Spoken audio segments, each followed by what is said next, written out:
Olá pessoal, seja bem-vindo ao Física em Casa. Agora nós vamos entrar numa discussão muito importante no que diz respeito ao vetor posição, tudo bem?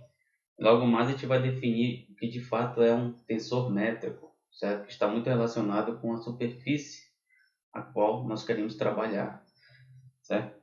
Vamos pensar aqui no que seria exatamente a posição, ou vetor posição, né? Vou colocar aqui, vetor posição. Veja, eu posso pensar aqui na representação do espaço euclidiano do meu vetor, certo? Agora a gente já vai trabalhar com bases, né, elementares, né? Então no caso aqui eu já vou pensar numa base E3, uma base E1, uma base E2, tudo bem? Certo? E a princípio eu vou pensar que aqui ainda é Z, X e Y, certo? Tradicionalmente falando, né? Caso o que trabalhamos como padrão dentro do espaço euclidiano. Vou traçar aqui meu vetor posição, certo? Ele está ali identificando ou localizando um ponto, bem? Certo? Veja, como é que eu posso representar esse vetor posição dentro desse espaço euclidiano? Né? Então, meu vetor posição é facilmente representado por uma componente x na direção E1, mais uma componente y na direção E2, mais uma componente z na direção E3, certo? Contra variantes, tudo bem? Bom, uma das coisas que a gente vai tratar como definição é que a gente pode obter o valor, a expressão dessas bases elementares pela seguinte forma, né?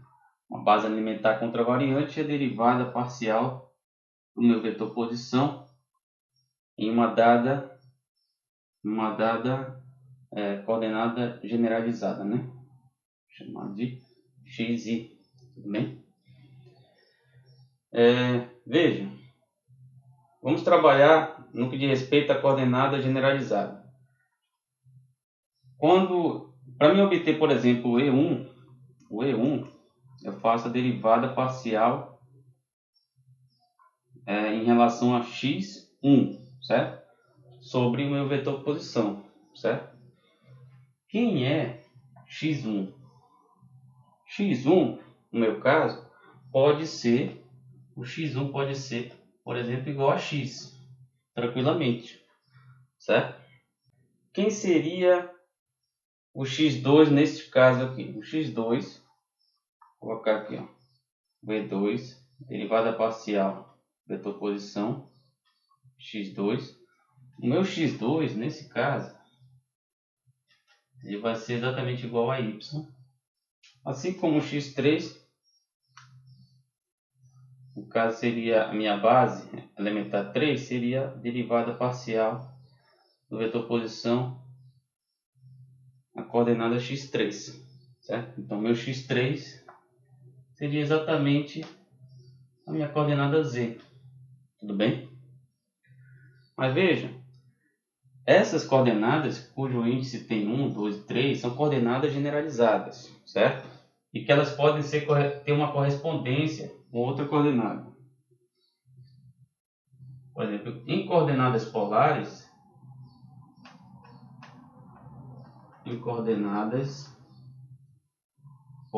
por exemplo, certo? Ou melhor dizendo, em coordenadas cilíndricas, porque aqui no caso eu estou trabalhando com 3 variáveis, coordenada polar é só 2, né? Cilíndricas, tá? Eu tenho o quê? Cilíndrica eu tenho o quê? Que o meu x1, é uma questão de exemplo, o meu x1 ele já vai ser o quê? Ele já vai ser interpretado como o meu ângulo θ, tudo bem? ou melhor dizendo, vai ser minha variável R, tá? Esse meu R, x2 vai ser meu ângulo θ, e meu x3 vai ser quem? Vai ser minha coordenada z, né? Coordenadas cilíndricas, né? No caso, eu estou desenhando o cilindro aqui. Eu tenho basicamente uma coordenada polar aqui com uma certa altura, né? A superfície, né? Ela é uma coordenada polar e vai, né? Se distribuindo em uma certa altura, certo? Então aqui eu tenho, né? Um R, no caso, um R a considerar, certo? Um ângulo θ e uma certa altura z. Tudo bem? Então tem 3 coordenadas aí a considerar. Então veja, tratando-se de coordenadas generalizadas, elas podem ser tanto uma coordenada, no caso, como a gente está trabalhando no espaço euclidiano, pode ser exatamente x, y e z, por exemplo, ou pode ser r, θ e z, coordenada cilíndrica. Se for em esférica, pode ser r, θ e φ, certo? Então, dependendo da conveniência, o x1, x2, x3, x4 podem ser exatamente a coordenada a qual nós queremos trabalhar. A gente pode fazer essa mudança direta, tudo bem? Certo? De maneira que a gente pode ir trabalhando aqui, ó, se eu for pensar que x1 é o próprio x, né? Se eu derivar o vetor posição em função de x, eu tenho o quê? Só olhando para cá, né? Vou fazer aqui, ó, em função de x. A posição é o quê? X elementar 1 mais y elementar 2 mais z elementar 3. A derivada parcial em y e em z são iguais a zero. Eu vou derivar somente em x. Então, derivada de r em função de x vai ser o próprio elementar 1. Certo? Ou seja, no caso aqui, ó, o x1 é o próprio x. Certo? Da mesma forma, o x2 é o próprio y. Da mesma forma, o x3 é o próprio z. Então, aqui se eu derivar em y, né? É só pensar que aqui é y. Isso aqui vai ser 0, isso aqui vai ser 0. Aqui vai me dar só o elementar 2. E da mesma forma, se eu derivar em z, eu vou ter elementar 3. Certo? Então, é muito certo isso. Mais lá na frente vocês vão ver que essa definição dá muito certo, ou quem sabe a gente possa até verificar a possibilidade de provar isso, tá? Mas uma coisa é muito importante. No que diz respeito ao vetor posição, certo? Uma vez que eu defino que a derivada parcial de r em uma coordenada qualquer, certo? Eu posso expressar esse vetor posição da seguinte forma: r, eu vou até colocar aqui,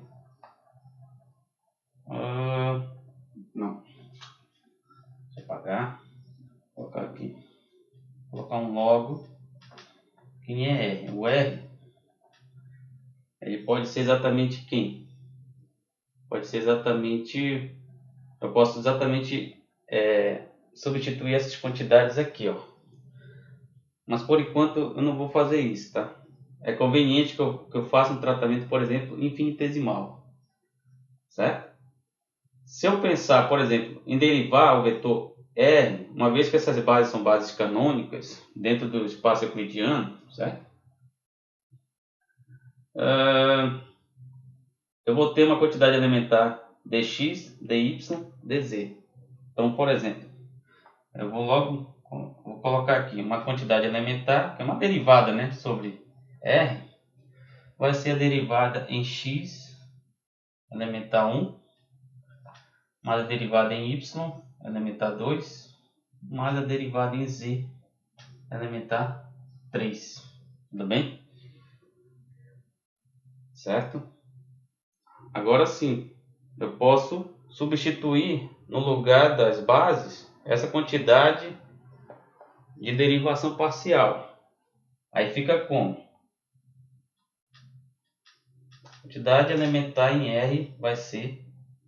Eu vou só mudar a ordem aqui, vai ser derivada. O E1 que é quanto? Derivada em R.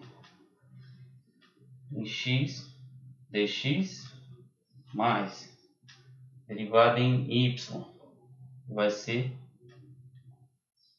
d de R em função de Y, dy, mais, no lugar de elementar 3, derivada parcial do vetor posição, certo?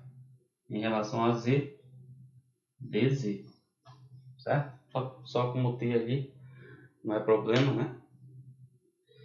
Veja, nós nos deparamos, veja, dentro da interpretação de um vetor, nós chegamos em uma expressão que é típica de superfície, tudo bem? Então, no caso dessa expressão ser semelhante a uma superfície, a gente pode considerar que o vetor posição ele pode representar uma superfície. Olha só o que eu vou falar. Ele pode representar uma superfície no espaço R4, certo? No espaço R4, mas a gente não vai entrar com detalhes, porque de fato não dá para a gente representar no R4, certo? Mas é como se R fosse identicamente igual a uma superfície representada no espaço R4, tudo bem? Olha só. Mas a gente não tem como representar geometricamente, certo? Mas uma coisa que é interessante é que ele pode ser representado na forma de superfícies, tá? Na forma de superfície, tudo bem? E se for necessário a gente expandir, a gente pode até expandir também, tudo bem? Porque o vetor, ele é uma combinação linear, dependendo da quantidade de orientações que ele tem, de coordenadas, ele vai ser sempre uma combinação linear, certo? Então, para cada base elementar, eu posso substituir essa derivada parcial e ele vai sempre representar uma superfície naquele espaço, independentemente de qual espaço, tudo bem? Mas é uma coisa que a gente não vai entrar com muitos detalhes neste curso, tudo bem? Isso aqui é muito importante, tá? Isso aqui é muito importante. Como é que a gente pode representar isso em notação indicial? Que essa minha quantidade infinitesimal de R pode ser dada pela derivada parcial de uma xi, certo? Do vetor posição dx, o que, pessoal? Dxi, tudo bem? Então aqui veja que a gente se repete, né, a coordenada y, z, se tiver outra, w com w. Então aqui sempre vai se repetir também. Aqui exatamente é uma soma, né? A gente vai fazer uma soma aqui e pode promover a expansão em índices, por exemplo, nesse caso aí de 1 a 3, certo? E representar o meu vetor, no caso, minha quantidade infinitesimal do vetor posição, certo? O que mais eu posso falar? Isso aqui é muito importante, tá? E só para uma questão de recordação, eu vou só destacar aqui. Por exemplo, uma superfície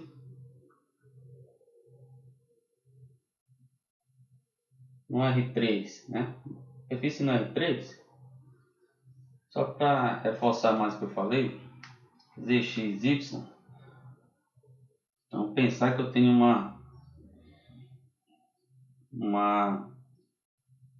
uma esfera aqui, né? Uma esfera aqui, que é só uma parte dessa esfera, certo? Tudo bem?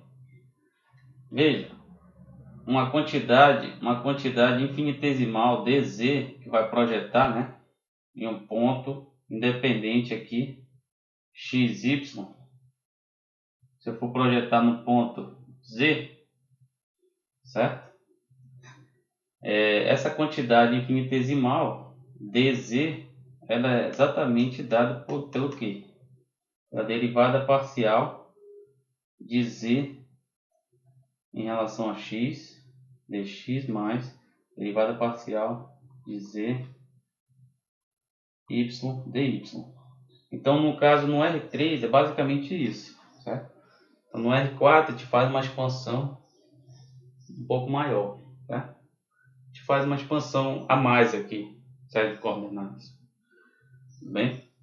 E a gente pode obter, neste caso aqui, através da seguinte superfície, né? Z ao quadrado mais y ao quadrado mais x quadrado é igual a r ao quadrado. Isso aqui trata-se de quê? De uma esfera, certo? Uma esfera. Tudo bem? Isso aqui no R3, mas como eu falei para vocês, o vetor posição ele pode ser representado dessa forma e pode ser pensado em uma superfície representada no R4, por exemplo, no R4, semelhantemente a isso, tudo bem? E de modo geral eu posso representar na forma inicial, como essa aqui, certo? Tudo bem? Veja, como é que eu posso trabalhar com essa quantidade aqui de maneira a fazer um produto interno sobre ela mesma, certo? Então, basicamente, como essa quantidade aqui é típica de superfície, certo? São quantidades específicas do meu espaço vetorial. Então, se são quantidades específicas do meu espaço vetorial, são contravariantes, certo? Então, de maneira que isso aqui vai ser identicamente igual. Como? Bom, vamos pensar que a dr, eu vou colocar conjugado, que é para representar que é um covetor, certo? É escalar, praticamente um produto escalar, certo? Produto escalar com essa própria quantidade infinitesimal do vetor posição. Isso aqui vai ser exatamente o que? Vai ser, veja, só buscar aqui minha notação inicial, vai ser derivada do vetor posição de xi dxi, que aqui no caso vai ser conjugado, certo? Conjugado, escalar. Agora eu vou só trocar o índice, né? Isso é derivada parcial do meu vetor posição xj dxj. Então veja que eu mantive aqui as coordenadas contravariantes, no caso a componente contravariante do meu vetor dr, tá? E eu só conjuguei ali de fato a representação do vetor, tudo bem? Então para manter a identidade da superfície, eu tenho que manter essa componente, no caso a componente contravariante, tudo bem? Eu posso organizar isso aqui fica como? Estrelinha, dr, vai ficar derivada dxi, isso aqui é um produto escalar, né? Derivada em r dxj, certo? Eu vou jogar dxi dxj, perfeito? Eu tenho esse resultado aí por interpretação de superfície, tudo bem?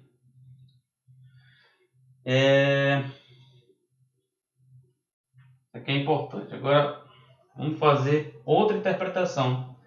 Vamos fazer agora como a gente vinha trabalhando, certo? Então veja, essa quantidade dr, né, um produto interno entre essas quantidades vai ser o seu covetor com o seu vetor, tudo bem? Um dx i, eu vou colocar embaixo. I, certo? Isso aqui é minha covariante. Escalar com agora minha contravariante. Dx j e j. Tudo bem? Veja. Vou organizar aqui, vai ficar dx i, dx j e i, escalar e j. Tudo bem? Só investir ali os índices, mas teoricamente é a mesma coisa, tá? A gente está acostumado a trabalhar com a variante j, né? Mas é a mesma coisa. Veja, por enquanto a gente ainda não vai trabalhar com delta, porque isso aqui é exatamente uma delta, né? Covariante contra variante é uma delta, tá?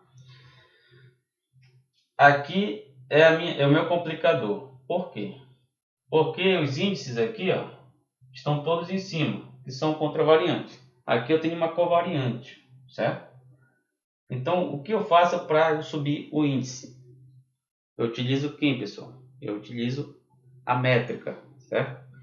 Como a gente já vinha trabalhando em vídeos anteriores. Então, a métrica, eu vou fazer subir esse índice. Então, eu vou gerar uma métrica aqui, índice I embaixo, dx k, ó, o k já subiu, então eu vou colocar um k bem aqui. Perfeito? Dx j, isso aqui é uma delta i j. Tranquilamente pode ser assim, tá? Da mesma forma, i vira j ou j vira i. Perfeito. Agora eu tenho que olhar para cá, ó. Eu tenho quantidade j e i, certo? J e i. Então eu vou atuar a delta sobre a métrica, certo? Sobre a métrica, de maneira que tudo que for i vira j. Tudo bem? Tudo que for i vira j, certo? Então aqui, ó, tudo que for i vira j, é só a métrica que está somada aqui, né? Isso aqui está somado também, mas eu vou atuar em cima da métrica. Tudo que é i vira j, vai ficar jk dx k, e eu vou manter o j aqui. Tudo bem?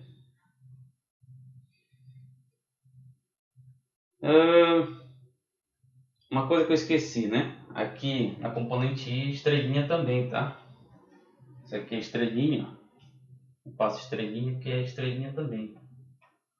Dx e estrelinha, certo? Interessante colocar essa estrelinha aí.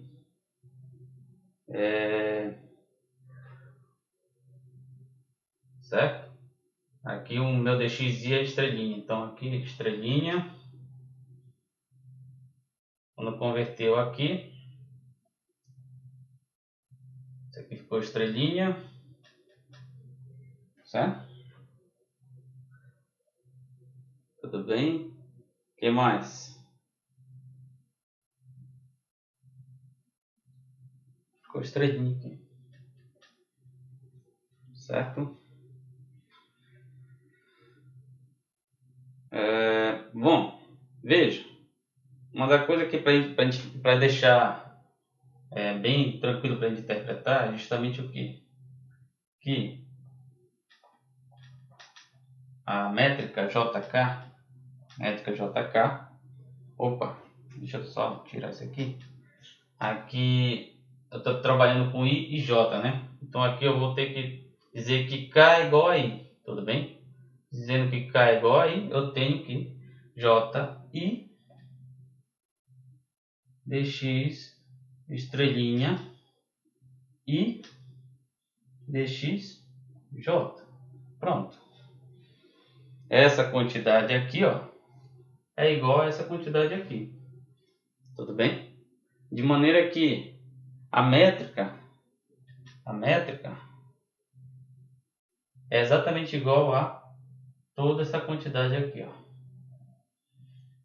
Ou seja, eu posso obter a métrica através da derivada parcial do vetor posição em uma coordenada, derivada parcial do vetor posição em coordenada semelhante ou em outra coordenada, certo? Vai depender da distribuição dos índices aqui, para ver se tem ali um cruzado entre coordenadas ou não, dependendo do tipo de transformação que você queira fazer, certo?